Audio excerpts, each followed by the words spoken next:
It's time now for Meals with Monsignor, Michael Billion, pastor of St. Joseph in Sylvania in the Diocese of Toledo. Good morning, Monsignor. Well, good morning. I truly hope that you're keeping warm in the studio today. Yes, it's nice and warm in here. Not so much outside.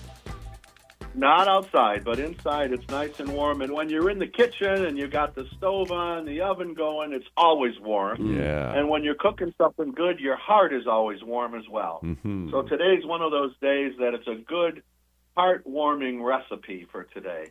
I'm really sorry Pat's not with us today because she would grill me left and right on this recipe because I make her use fattening things in it. Yeah. And just for the record, I'm fine with that. Yeah. We're both fans of that. All right. Well, then I'm not going to hesitate to move forward then. We're going to look at spaghetti carbonara today. Spaghetti carbonara. You need some unique little pieces to make this recipe work. The most important one is the meat that we use. We're using something called guanciale. And guanciale is a pig's cheek. Huh. That's the meat that we use. And sometimes it's hard to find, but if you're in one of your specialty stores, they usually always have it. So you're going to need to do a little shopping. You'll need to get some spaghetti. I recommend that you buy bucatini. Bucatini is a fatter spaghetti noodle, and it also has a hole down the center of it. So some of the sauce leaks into the pasta in the middle of it. So bucatini, if you can't find bucatini, a good thick spaghetti is also good. You need guanciale. You need some finely grated pecorino romano cheese. Now, don't go cheap on the cheese. Don't say, oh, here's some Parmesan cheese. That'll work. It will not work. The particular taste of pecorino cheese is what we're looking for in this recipe. And you need some eggs and some black pepper. So those are all the ingredients. Not a lot of ingredients, but the way you put them together makes the meal work.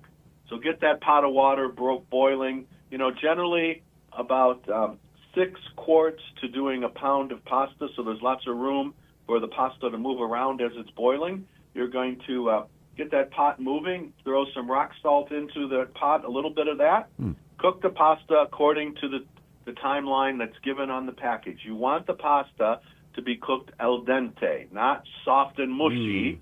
You want it to have a little life still left in it.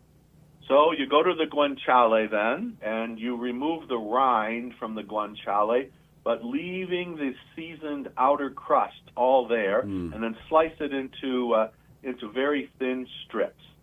Place that guanciale on medium heat in a frying pan.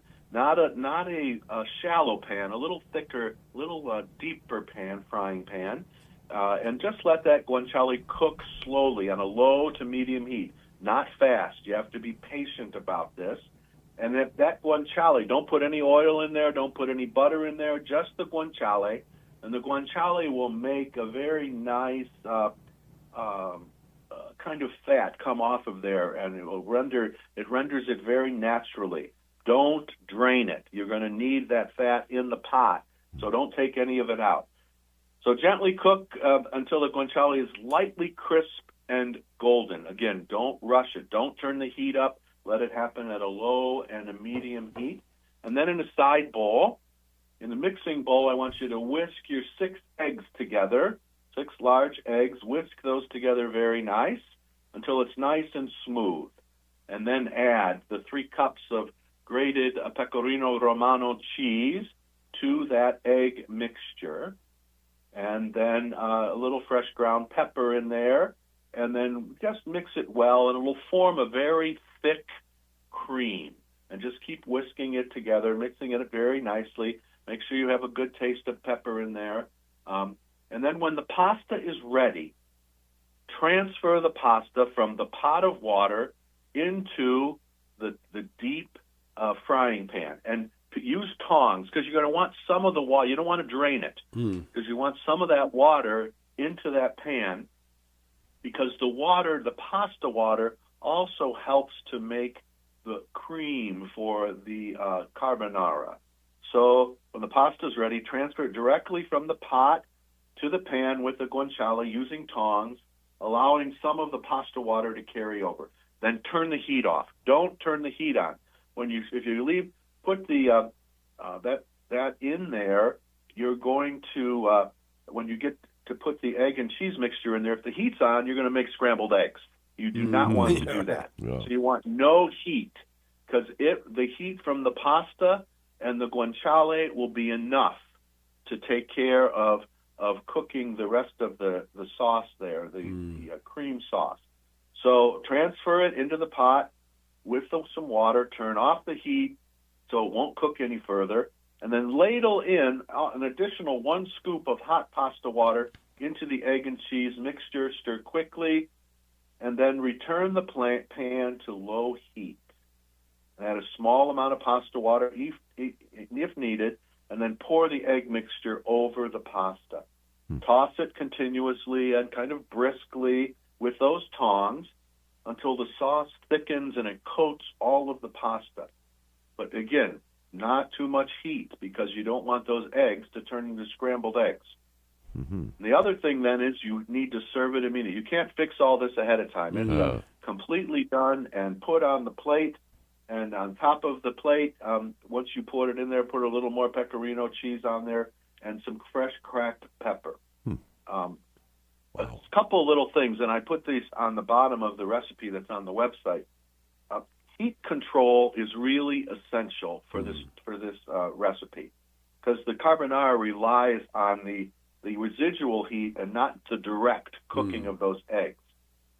Guanciale is the right thing to always use, but sometimes you can't find it anywhere. Yeah, I was going to ask, if you can't find the pork cheek, can you use like pork rinds?